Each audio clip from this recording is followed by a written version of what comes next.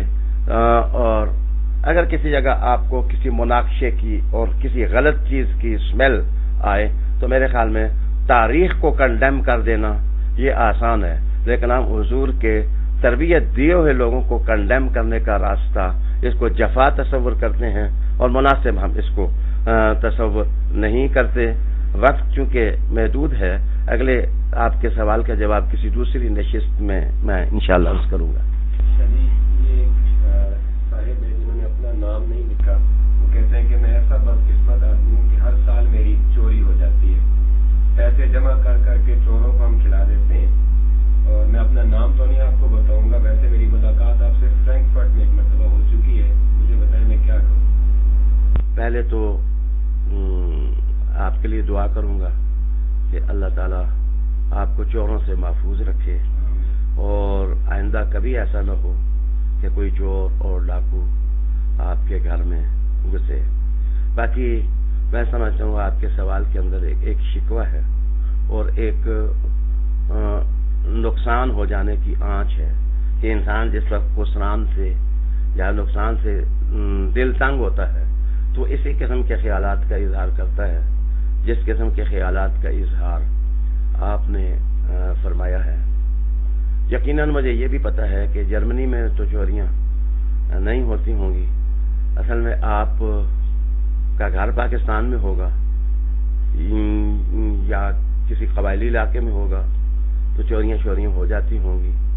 تو آپ جتنے باہر لوگ جاتے ہیں، آپ آتے بھی تو 10 سال بعد ہیں اور 20 سال بعد آتے ہیں، تو ایک تو حفاظت کا نظام ٹھیک کریں۔ جب آپ حفاظت کا نظام ٹھیک کریں گے تو اللہ پاک آپ کی مدد بھی فرما دے گا۔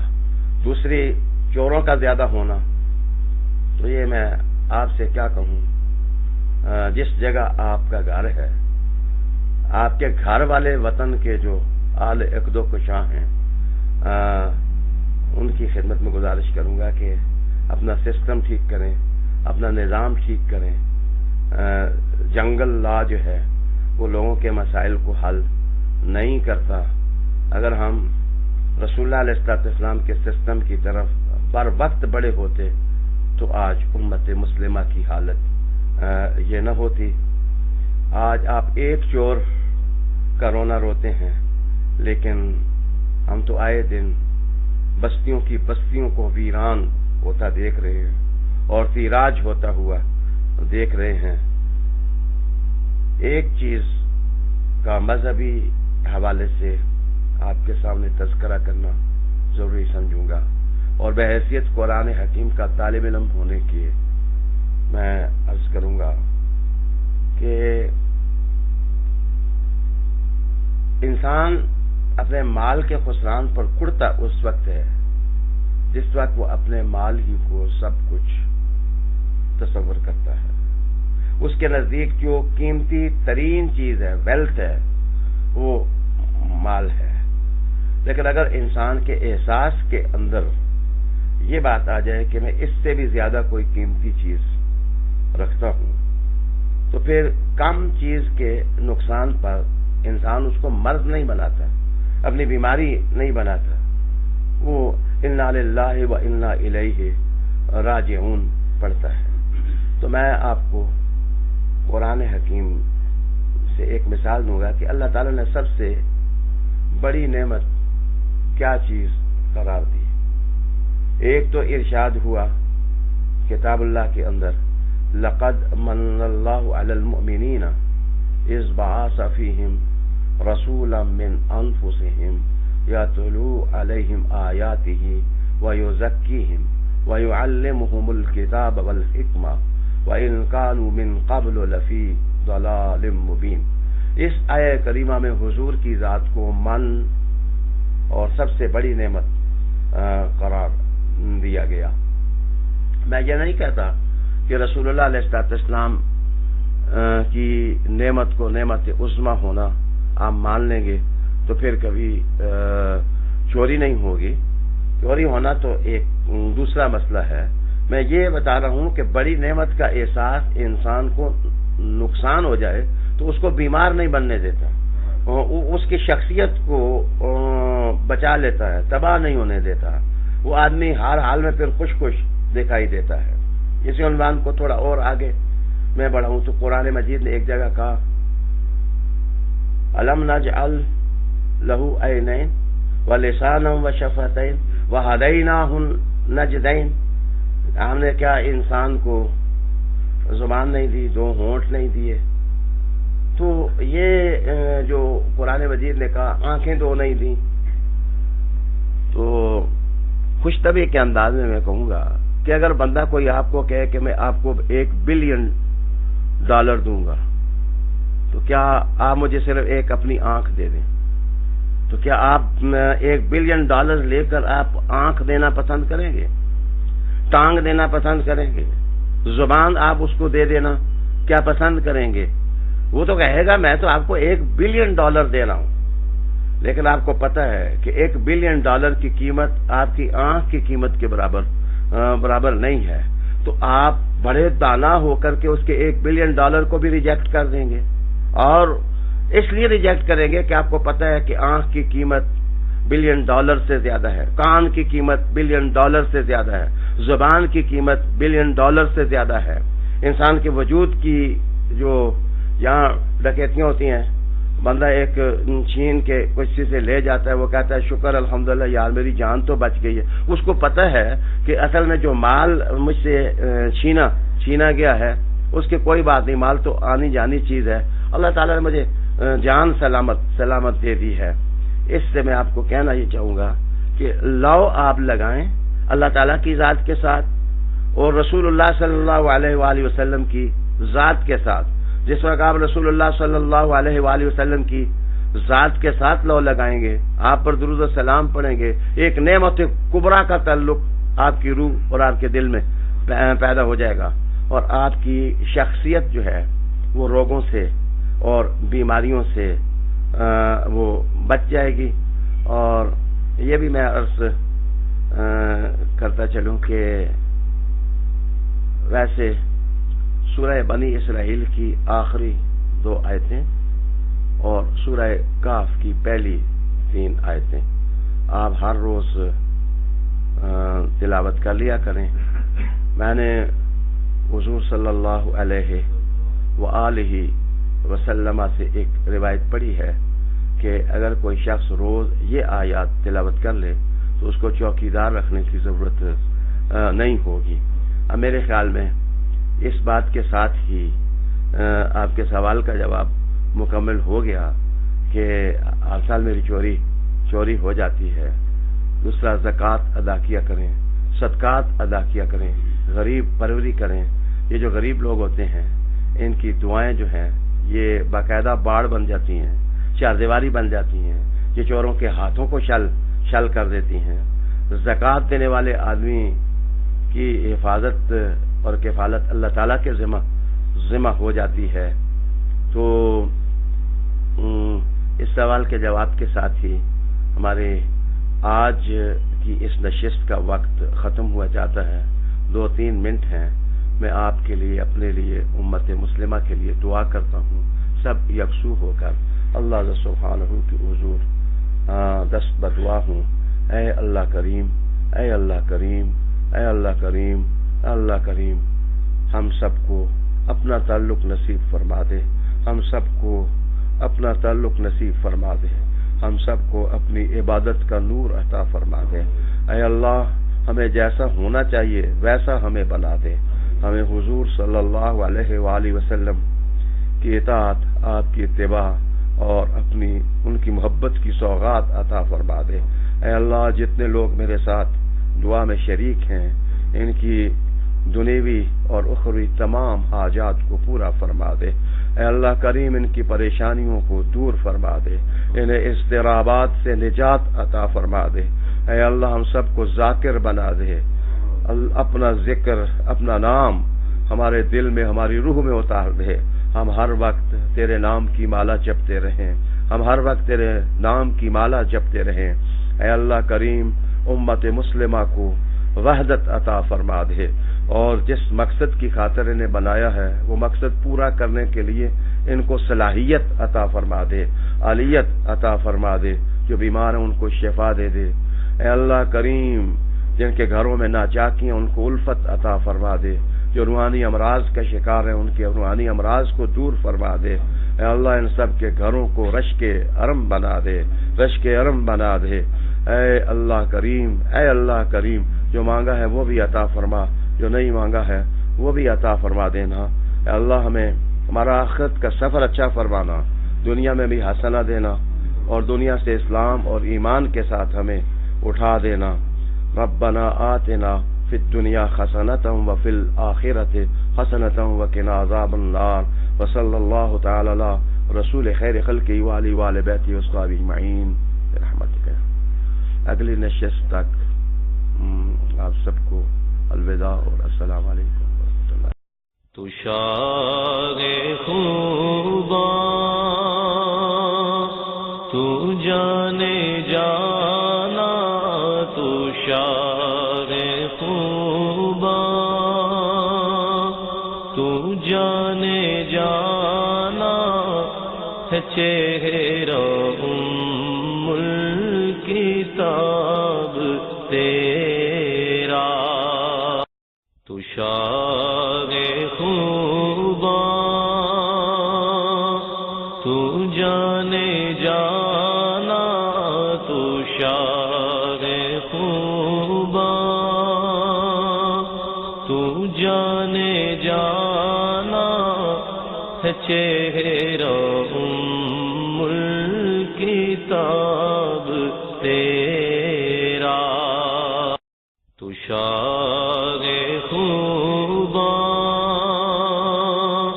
تو جانے جانا، تو شاہ خوباں تو جانے جانا ہے، چہرہ ام الکتاب تیرا۔